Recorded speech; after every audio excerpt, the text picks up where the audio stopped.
성격이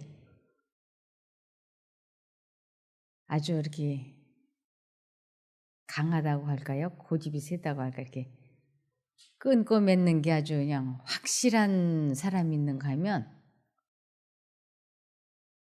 그냥 이래도 좋고 저래도 좋고 이 우유부단한 거 둘 중에 어느 게 더 나을 것 같습니까? 둘 중에 어느 게 더 나을 것 같아요? 응? 우유부단한 게 더 나을 것 같아요? 그래요? 근데 이 우유부단해서 멸망받은 대표적인 사람이 빌라도예요. 그래서 그 사람에 대해서는 이런 말씀이 있습니다. 제사장들은 연약하고 우유부단한 빌라도와는 그들의 계획을 무난히 성취시킬 수 있으리라고 생각했다. 그래서 이 빌라도는 우유부단해서 멸망받은 사람이에요. 근데 이것도 강한 사람이죠. 그냥 이쪽 아니면 저쪽으로 그냥 확 이렇게 이런 사람도 같이 살면은 힘들죠. 그런데 확률적으로 볼 때 이렇게 끊고 맺는 것이 아주 확실한 사람, 이런 사람들은 이쪽인 줄 알고 이쪽으로 확 했다가 아니면 또 재빨리 이쪽으로 또 확 옮기잖아요. 그래서 이쪽 저쪽 막 두드리고 다니다가 길을 찾을 수 있다 그랬어요. 그런데 우유부단한 사람은 가만히 서가지고 이쪽인가? 이쪽인가? 아닌가? 긴가? 이러다 시간을 놓쳐서 멸망받는다고요. 그러니까 좀 결단력이 있는 쪽이 좀 더 낫다고 표현되고 있습니다. 그래서 이게 어떤 사람들은 확고한 품성을 가지고 있지 않다. 그들의 목적과 계획에는 분명한 형태와 일관성이 없다. 그것들은 이 세상에서 실제적으로 거의 이용할 수 없는 것들에 불과하다. 이와 같이 연약하고 우유부단하고 비능률적인 것들은 극복되어야 한다. 진정한 그리스도인 품성에는 어려운 환경 때문에 바뀌어지거나 굴복될 수 없는 확고부동함이 있다. 우리는 도덕적 줏대, 곧 우쭐해지거나 외수되거나 위협받을 수 없는 진실을 소유해야 한다. 네. 그래서 그 어려서부터 옳다고 생각이 될 때는 우유부단하지 않고 아주 확고부동하게 오른쪽을 선택하는 그 결단력을 어려서부터 그 부모가 키워줘야지 된다고 말씀하고 있는 것입니다. 여기 유아기로부터 그대들의 자녀들에게 극기와 자제에 대한 습관을 가르치라. 천연계의 아름다움을 즐길 줄 알고 모든 정신력과 체력을 유용하게 사용할 수 있도록 가르치라. 저들로 튼튼한 몸과 건전한 도덕관, 명랑한 성격과 고운 기질들을 가지도록 자녀들을 양육하라. 유혹에 굴복하는 것은 우유부단하며 사악한 것이며 유혹을 물리치는 것은 고귀하고 용감한 것임을 자녀들에게 가르치라. 네. 그래서 때때로 인생을 살다 보면 용기를 가지고 아주 결연한 의지를 가지고 대처해야 되는 때가 종종 있습니다. 그런데 어려서부터 이렇게 우유부단하게 살게 되면 그 결정적인 순간에 지혜롭게 결단을 내리지 못하기 때문에 이 우유부단은 극복되어야 된다고 말씀하고 있습니다. 그래서 성경에서는 아주 차든지 뜨겁든지 둘 중에 하나를 선택하라 이렇게 말씀하고 계세요. 뜨뜻미지근한 것, 즉 우유부단한 것을 성경에서는 극복하라고 말씀하십니다. 계시록 3장 15절에서 16절. 나는 너를 잘 알고 있다. 너는 차지도 않고 덥지도 않다. 나는 내가 차든지 덥든지 어느 한쪽이면 좋겠다. 그러나 너는 미지근하기만 하기 때문에 나는 너를 내 입에서 토해내겠다. 네. 하나님을 믿든지 믿지 않든지 차든지 뜨겁든지 선택을 하라고. 그래서 차가운 쪽으로 믿지 않기로 선택을 했으면 믿지 마라. 그러나 믿기로 선택을 했다면 확실하게 믿어라. 이렇게 이두저도 아니고 그러니까 양다리 걸치지 말라고. 믿겠다고 했으면 신앙에 정말 목숨을 걸고 덤벼들든지 안 믿기로 했으면 아주 그냥 믿지 말든지 그렇게 하라고. 이두저도 아닌 우유부단해서 양다리를 걸치고 있다고 하는 것은 바람직하지 않다고 하나님께서 말씀하셨습니다. 고린도전서 10장 31절입니다. 자, 그러면 내가 그 이유를 말씀드리겠습니다. 여러분은 먹든지 마시든지 또 무슨 일을 하든지 모든 것을 하나님의 영광을 위해 해야 하기 때문입니다. 네. 우리는 인생을 살아가면서 결국은 우리의 품성이 예수님의 품성을 닮아가는 데다가 초점을 둬야 되기 때문에 우유부단하거나 양다리를 걸치거나 이러면 절대로 품성 변화가 일어나지 않기 때문에 아주 믿으려면 확실하게 믿고 안 믿으려면 말고 좀 너무 강한 것 같지만 하나님께서는 차든지 뜨겁든지 하라고 말씀하고 계십니다. 다시 빌립보서 1장 20절. 내가 바라고 또 바라는 것은 어떠한 상황에서도 그리스도를 배신하지 않는 것입니다. 지금처럼 항상 용기를 가지고 살든지 죽든지 그리스도를 높이기 원합니다. 네, 하나님께서는 확실하게 말씀을 하고 계십니다. 그러면서 빌립보서 4장 6, 7절. 아무것도 염려하지 말고 모든 일에 기도와 간구로 여러분이 필요하는 것을 감사하는 마음으로 하나님께 말씀드리십시오. 그러면 도저히 상상도 할 수 없는 하나님의 놀라운 평안이 그리스도 예수님 안에서 여러분의 마음과 생각을 지켜주실 것입니다. 이 우유부단한 사람들의 특징이 뭐냐면 이게 근심 걱정이 많아요. 자꾸 이것도 걱정하고 저것도 걱정하고. 이것은 하나님께 맡기지 못하고 있기 때문에. 그런데 하나님께 맡기면 그때부터 마음에 평안이 찾아온다고요. 하나님을 믿으면 아주 확실한 증거들을 경험할 수 있어요. 특별히 이 마음속에 근심, 걱정이 있을 때, 죄의 유혹이 있을 때, 시기심이 날 때, 죄책감에 시달릴 때, 지나간 과거의 일들로 마음이 불편할 때, 그럴 때 내가 이러한 것들을 하나님께 맡기겠다. 이 하나님께 맡긴다라고 하는 것은 생각하지 않겠다라는 뜻이에요. 우리 세탁소에 더러운 옷 갖다 맡길 때 그거 갖다 맡기고 돌아서면 깨끗이 잊어버리지 않습니까? 그리고 나중에 찾아오는 일만 하죠. 그거 갖다 맡기고 돌아서서 오면서 저 옷을 깨끗이 빨아줄 것인지 말 것인지를 막 근심 걱정하지 않잖아요.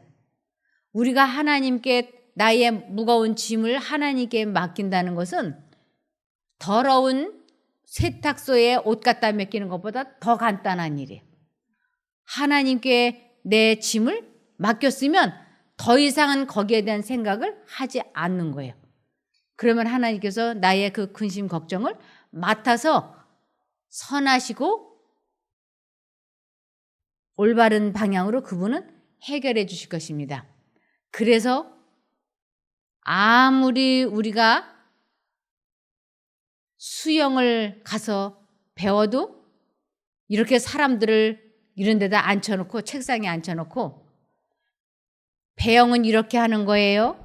자유형은 이렇게 하는 거예요. 저병은 이렇게 하는 거예요 하고 말로 막 이야기를 하고 물 온도는 31도가 제일 수영하기 좋은 온도예요 하고 설명을 해도 이런 곳에서 이렇게 배워가지고는 이론으로 10년, 20년을 배워도 이론으로는 아주 그럴듯해서 다 아는 것 같아도요. 막상 물속에다 집어넣으면 하나같이 가라앉는 거예요.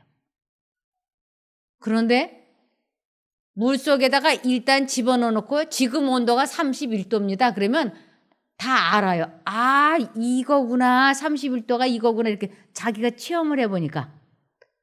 그리고는 강사가 자유형은 이렇게 하는 겁니다 하고 모본을 보여주고 따라하라 그러면 물속에서 텀벙거리면서 어찌됐든 따라하면서 물속에 들어간 횟수만큼 실력이 늘게 돼 있어요. 우리 하나님께서도 이론으로만 하나님을 불러라. 그러면은 하나님의 능력이 사람 마음속에 들어와서 이렇게 마음속에 있는 죄를 깨끗이 소멸시켜 주신다. 이것을 구약시대에 살고 있는 사람들한테 설명을 자꾸 해도 사람들이 보지도 못하고 듣지도 못하고 깨닫지도 못하는 거예요.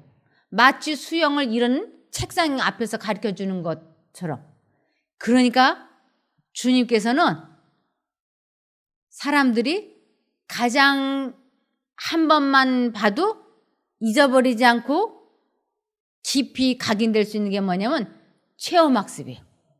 입에다가 망고 조각을 하나를 탁 집어넣고 이게 망고야 하면 안 잊어버려.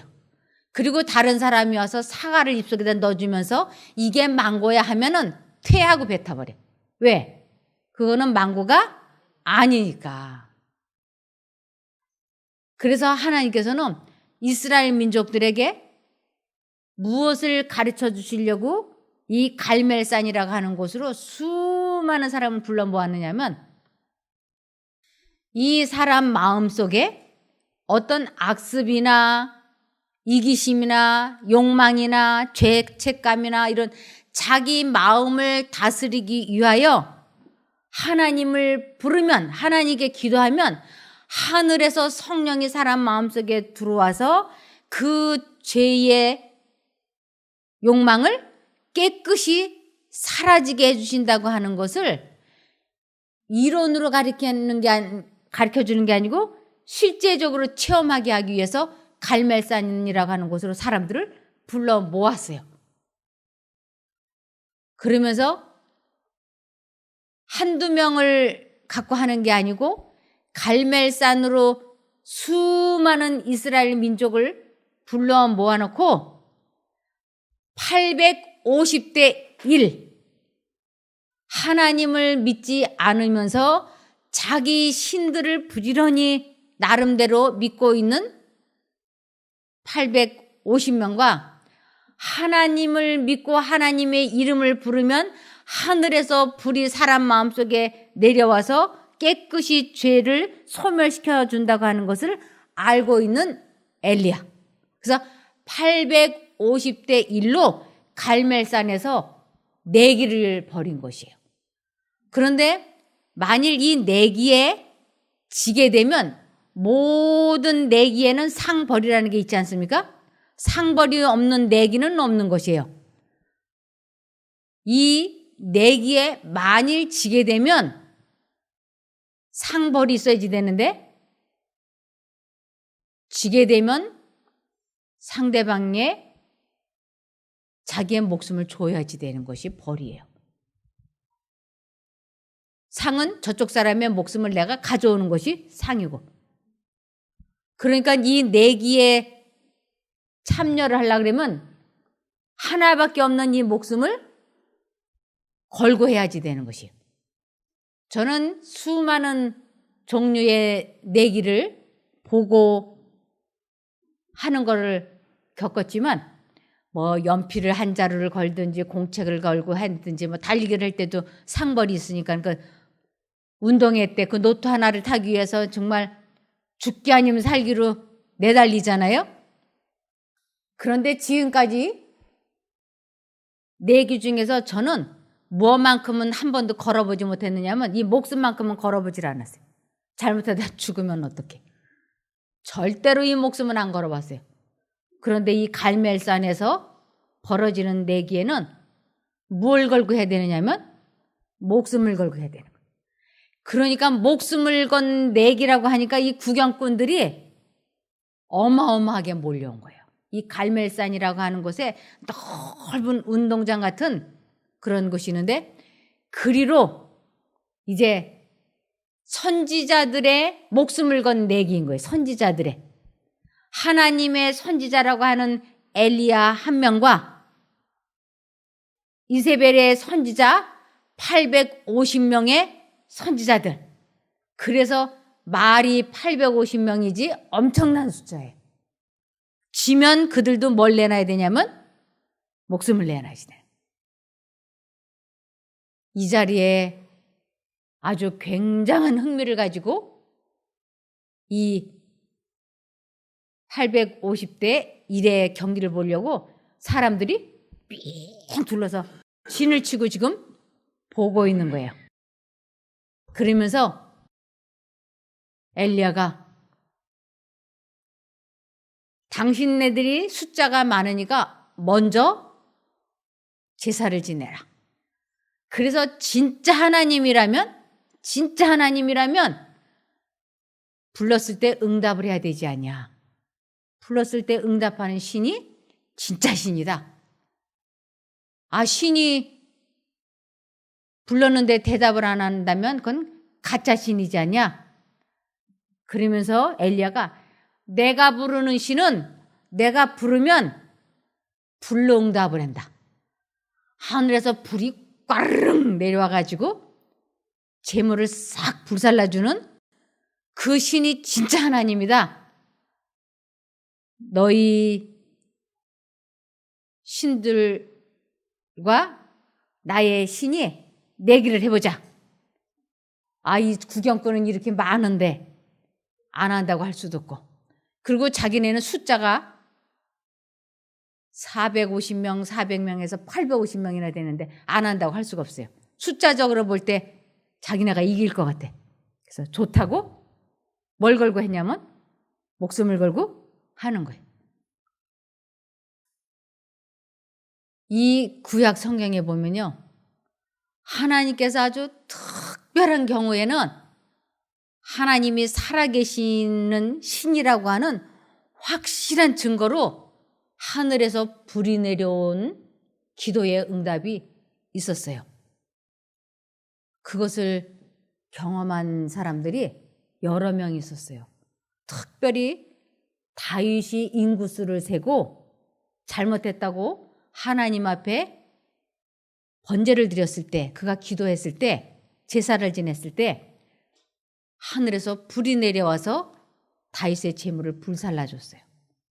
그래서 여러분, 제가 기도를 해가지고 어떤 사람이 안진뱅이가 벌떡 일어나면 여러분들이 저를 막 우러러보지 않겠어요? 기도빨이 굉장하네. 안진뱅이가 벌떡 일어나네. 그러지 않겠어요? 아, 제 남편하고 제가 어느 집에 가서 이렇게 기도를 해달라고 해서 했는데 그 기도를 받는 분이 누워서 기도를 받았어요. 몸이 아파서. 그래서 이제 그 사람을 눕혀놓고 이제 간절히 기도를 하는데 그때 그 옆에 누가 있었냐면 그 집 아들이 서울대 체대를 다니고 있었어요. 근데 그 아들이 입가에 비웃음이 있는 거예요. 무슨 기도를 해서 병이 낫는다고 그래. 이렇게. 그 얼굴에 비웃음이 있는 거예요. 근데 그 어머니가 이제 못 일어나고 누워있는데 제 남편하고 제가 손을 붙잡고 간절히 기도를 했어요. 아, 간절히 기도를 하고 나는데 그 어머니가 벌떡 일어나서 앉은 거예요. 누웠다가 벌떡 일어나서 감사하다고 안 아프다 그런 거예요. 그러니까 그 옆에 있던 서울대생 아들이 그 모습을 보더니 하는 말이 이야, 기도빨이 세다. 그래서 그때 제 남편하고 제가 빵 터졌어요. 아, 제가 정말 기도를 해서 안진병이 못 걷던 사람이 뻘떡 일어나면 속된 말로 기도빨이 세다고 하지 않겠어요? 근데 다윗이 하나님 앞에 간절히 기도했을 때 하늘에서 불이 내려와서 재물을 살라주면 사람들이 다윗을 얼마나 귀하게 생각하겠어요. 그래서 하나님께서 하나님을 높이라. 그리하면 때가 되면 내가 너를 높이리라고 약속을 하셨어요. 솔로몬이 성전을 짓고 나서 그가 성전을 하나님 앞에 봉헌할 때 그가 성전 앞에서 하나님 앞에 간절히 기도할 때 하나님께서 솔로몬을 높여주시기 위해서 하늘에서 불이 내려와서 그 재물을 불살라 주셨어요. 사람들이 솔로몬을 얼마나 귀하게 여기겠어요. 하나님께서 이렇게 응답하시는 신. 이제 엘리야가 이 자리에서 그 850명이 기도를 했는데 그 자기 신들을 불렀는데 응답이 없다면 이 갈멜산에 모인 이스라엘 백성들에게 그 선지자들은 다 붙잡혀서 죽을 거예요. 만일 엘리야도 하나님께 부르짖어 기도했는데 하늘에서 불이 내려오지 않는다면 엘리야도 그 선지자들의 손에 죽게 될 거예요. 그런데 엘리야가 이제 이 제사를, 이 내기를 해보자고 아주 담대하게 건의했던 것입니다. 이제 그 장면을 좀 보시겠습니다. 열왕기상 18장 19절. 이제 당신은 이세벨이 부양하는 바알의 예언자 450명과 아세라 예언자 400명을 모든 이스라엘 백성과 함께 갈멜산에 모으시오. 내가 거기서 기다리고 있겠소. 그래서 아합은 모든 백성들의 그 예언자들을 갈멜산으로 불러 모았다. 그때 엘리야가 백성들에게 말하였다. 당신들은 언제까지 마음을 정하지 못하고 망설이고 있을 작정이오. 만일 여호와가 하나님이면 여호와를 섬기고 만일 바알이 하나님이면 바알을 섬기시오. 그러나 백성들은 한마디도 대답하지 않았다. 그러자 엘리야가 백성들에게 다시 말하였다. 여호와의 예언자는 나 하나만 남았고 바알의 예언자는 450명이요.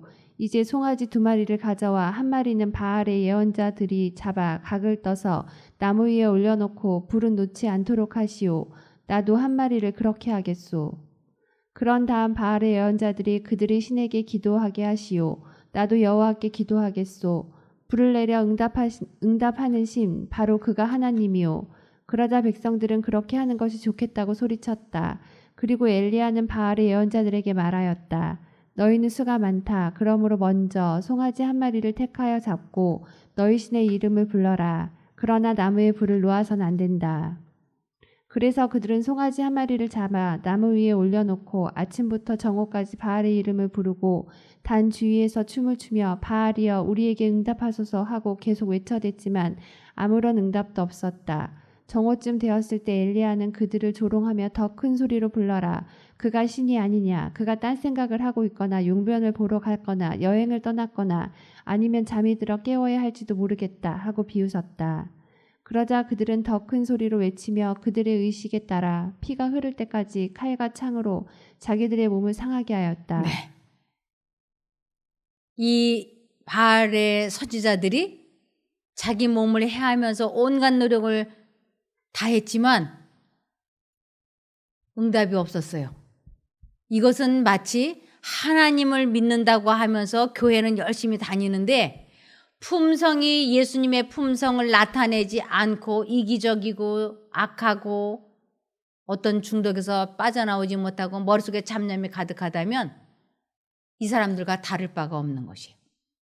하나님을 믿으면 반드시 무엇을 경험해야 되냐면 자기 신의 이름을 불러서 자기 감정을 조절하는 체험을 해야 되는 것이에요. 이것을 가르쳐 주기 위하여 지금 이 내기가 시작이 되는 것입니다. 하나님을 믿는다고 하면서 자기 감정 조절을 못하고 자기 마음을 다스리지 못하고 있다면 이 바알의 선지자들과 다를 바가 없다고 하는 것입니다. 계속이요. 이와 같이 그들은 정오가 지나고 저녁 제사를 드릴 때까지 미친 듯이 부르짖었으나 아무 응답도 없고 대답하는 소리도 없었다. 그때 엘리야가 모든 백성을 향하여 나에게 가까이 들어오시오 하자 그들은 엘리야의 주위에 모여들었다.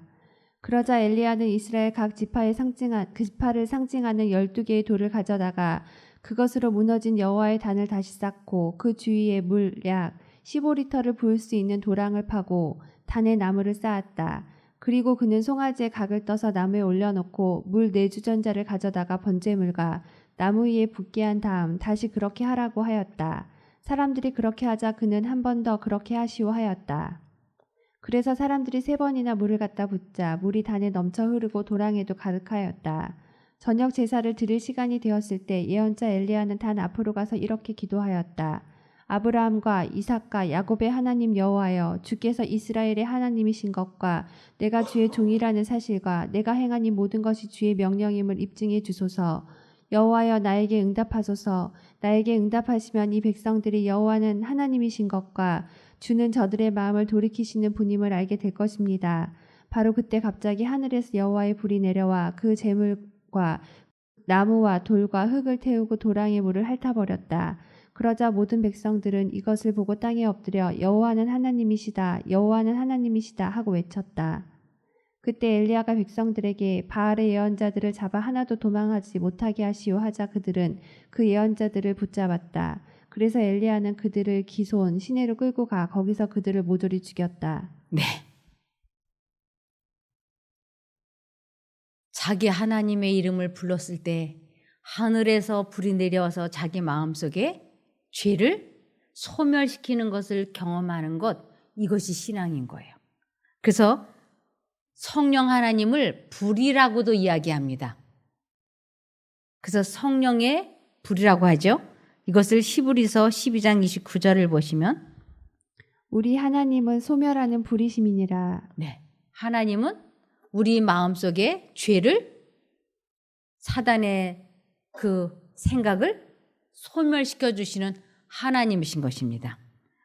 그래서 로마서 12장 1절을 보시면 그러므로 성도 여러분, 나는 하나님의 자비로서 여러분에게 권합니다. 여러분의 몸을 하나님을 기쁘시게 하는 거룩한 살아있는 제물로 드리십시오. 이것이야말로 여러분이 마땅히 드려야 할 영적인 예배입니다. 네, 우리가 주일날, 안식일날, 수요일날, 화요일날, 금요일날 성전에 가서 예배 드리지 않습니까? 그 예배 아무리 오래 많이 드려도 이 마음속에 죄된 생각 하나를 해결하지 못하고 있다면 다시 생각해 봐야 됩니다. 왜냐하면 여기에 분명히 여러분의 몸을 하나님을 기쁘시게 하는 거룩한 살아있는 제물로 드리십시오. 이것이야말로 여러분이 마땅히 드려야 할 영적인 예배입니다라고 얘기하고 있어요. 그래서 이 마음 속에 감정이나 욕망이나 이기심이나 이러한 것을 해결하는 것을 어떻게 하는 것인지를 이스라엘 민족들에게 가르쳐 주시기 위하여 갈멜산에서 이러한 일을 하게 하셨던 것입니다. 그래서 엘리야는 하나님의 이름을 불러서 그분의 능력으로 재물이 깨끗이 불살라지는 것을 백성들로 목격하게 하면서 우리들 마음속에 있는 끊지 못하는 악습이나 식욕이나 정욕이나 어떤 괴로움이나 죄책감이나 그러한 것들이 마음을 어지럽힐 때 우유부단하게 오늘 못하면 내일하고 내일 못하면 모레 하지 이런 것이 아니고 지금 결단을 내리고 하나님을 부르면 하나님께서 우리 마음속에 있는 죄를 깨끗이 소멸시켜 주신다고 하는 것을 가르쳐 주시기 위하여 열왕기상 18장이 기록된 것입니다. 그러므로 고린도후서 6장 2절을 보시면 가라사대 내가 은혜 베풀 때 너를 듣고 구원의 날에 너를 도왔다 하셨으니 보라 지금은 은혜 받을 만한 때요 보라 지금은 구원의 날이로다. 네. 머뭇머뭇하고 미루는 것은 위험하다고요. 그래서 양심 가운데 들려오는 하나님의 음성이 있을 때 바로 지금이 가장 중요한 것이기 때문에 하나님께서는 어느 때까지 머뭇머뭇하겠느냐 그러면서 너는 나 외에 다른 신들을 섬기지 말라고 말씀하고 계시는 것입니다. 우리 모두가 우유부단함을 극복하기를 바라며 말씀을 마치겠습니다. 기도하겠습니다. 하늘에 계신 저희들의 아버지 하나님, 저희들이 결단을 내리지 못하고 우유부단하게 미루는 것이 있다면 하나님 깨우쳐 주시옵소서. 하나님의 음성을 온전히 바르게 알아들을 수 있도록 다시 한번 말씀하여 주시고 저희들에게 또다시 기회를 허락하여 주시옵소서. 하나님께서 깨우쳐만 주시면 저희가 이유를 불문하고 하나님을 결심하고 선택하려고 하오니 저희들 마음속에 자리 잡고 있는 악한 것들이 깨끗이 소멸되어지는 것을 경험케 하여 주시옵소서. 하나님의 능력으로 저희가 새로운 체험을 하고 하나님과 연합되어지기를 예수님 이름으로 간구드리옵나이다. 아멘.